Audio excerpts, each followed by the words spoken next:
Hi అండి, అందరికీ నమస్తే. Welcome back to Bhavitha cooking channel. ఈరోజు వీడియోలో వచ్చేసి మంచి హెల్తీ రెసిపీని అయితే చూపించబోతున్నానండి. ఈ వర్షాకాలంలో ఎక్కువగా జలుబు, దగ్గు లాంటివి ఎక్కువగా వస్తాయి కదండి. అలాంటి టైంలో ఇలా సొంటి కాఫీని చేసుకొని తాగితే చాలా రిలీఫ్గా ఉంటుంది, చాలా తొందరగా కూడా తగ్గిపోతుందండి. ఇది వచ్చేసి పాతకాలం రెసిపీనేనండి. ఈ సొంటి కాఫీని కంటిన్యూగా 2 to 3 days కంటిన్యూగా తాగితే కనుక మనకు జలుబు, దగ్గు, కఫ లాంటివి ఉన్నా తొందరగా తగ్గిపోతాయండి.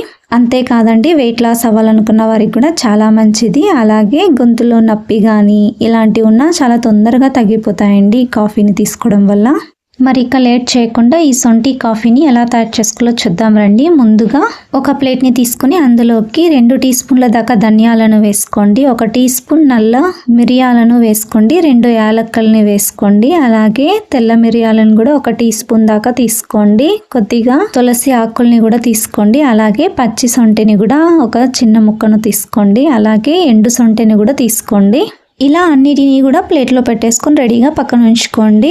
నెక్స్ట్ వీటన్నిటిని మెత్తగా దంచుకోవాలండి. అందుకోసము ఇలా 1 రోల్ని తీసుకొని అందులోకి ముందుగా ఎండు సొంటెను వేసుకోండి. సొంటెను బాగా మెత్తగా అయ్యేంత వరకు ఇలా దంచుకోండి. ఇలా బాగా మెత్తగా అయిన తర్వాత నెక్స్ట్ ఇందులోకి ధనియాలు, నల్ల మిరియాలు, తెల్ల మిరియాలు, యాలక్కుల్ని వేసుకొని ఇప్పుడు బాగా మెత్తగా దంచుకోవాలండి. తులసి ఆకును మాత్రం పక్కకు తీసి పెట్టుకోండి, ఎందుకంటే మనం నీళ్ళల్లోనే డైరెక్ట్గా వేసేసుకొని మరలించుకుందాము.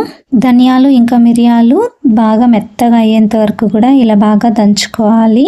ఇవన్నీ కూడా బాగా మెత్తగా అయ్యేంత వరకు ఇలా దంచుకోండి. చూడండి, ఇలా పచ్చా పచ్చాగా అయినా పర్వాలేదు, బాగా ఉడుకుతుంది కాబట్టి సరిపోతుంది. ఇలా దంచుకున్న వాటిని పక్కన ఉంచుకోండి. ఇప్పుడు స్టవ్ మీద ఒక గిన్నెను ఉంచండి. అందులోకి ఒక పెద్ద గ్లాస్ నిండుగా నీళ్ళను వేసుకోండి. మీరు ఎంతమంది ఉన్నారో దాన్ని బట్టి క్వాంటిటీని తీసుకోండి. నేను తీసుకున్న క్వాంటిటీకి 3 గ్లాసుల కాఫీ అయితే అవుతుందండి. ఇప్పుడు స్టవ్ని హై ఫ్లేమ్లో ఉంచుకొని ఈ నీళ్ళను బాగా మరలించుకోండి. ఈ నీళ్ళు బాగా మరలుతున్నప్పుడు మనం ఇందాక దంచి పెట్టుకున్న పొడిని వేసుకొని స్టవ్ని లో ఫ్లేమ్లోనే ఉంచుకొని ఆ నీళ్ళు మొత్తం సగం అయ్యేంత వరకు కూడా ఈ పొడిని మొత్తం ఉడికించుకోవాలి.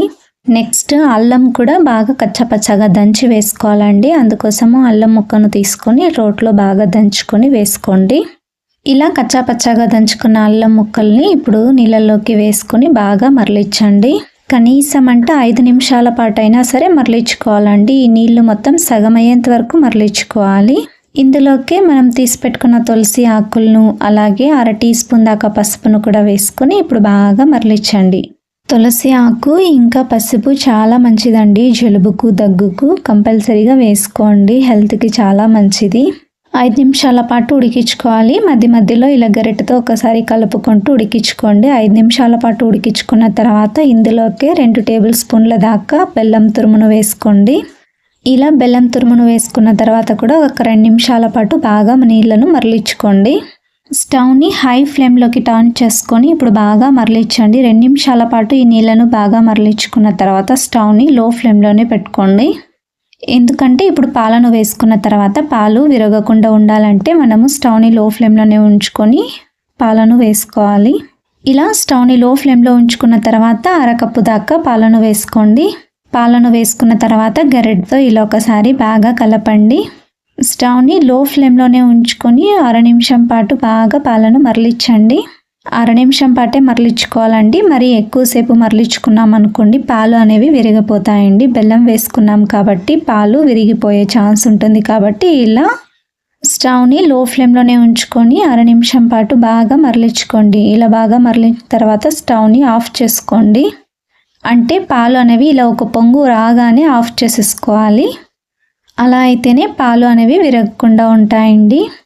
ఇప్పుడు ఒక గిన్నెని తీసుకొని ఆ గిన్నెలోకి మనం చేసి పెట్టుకున్న సొంటి కాఫీని మొత్తం వడగట్టుకోండి. ఇలా కాఫీని మొత్తం గిన్నెలోకి వడగట్టుకున్న తర్వాత దీన్ని మొత్తం పడేయకుండా మనం అలాగే ఉంచి ఈవినింగ్ టైమ్స్లో మరి మనం టీ చేసుకుంటాం కదండి, ఆ టీలోకి కూడా వేసేసుకొని మనం టీని చేసుకోవచ్చండి.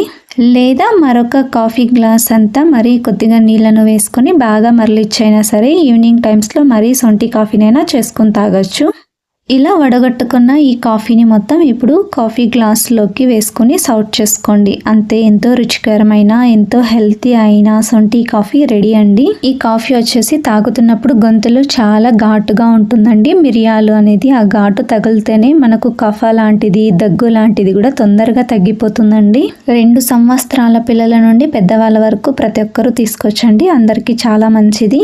2 to 5 years పిల్లలకు మనం తీసుకునే దానికన్నా క్వాంటిటీ అనేది తక్కువగా ఇవ్వండి. ఎందుకంటే సొంటి ఇంకా మిరియాలు హీట్ ఎక్కువ అండి.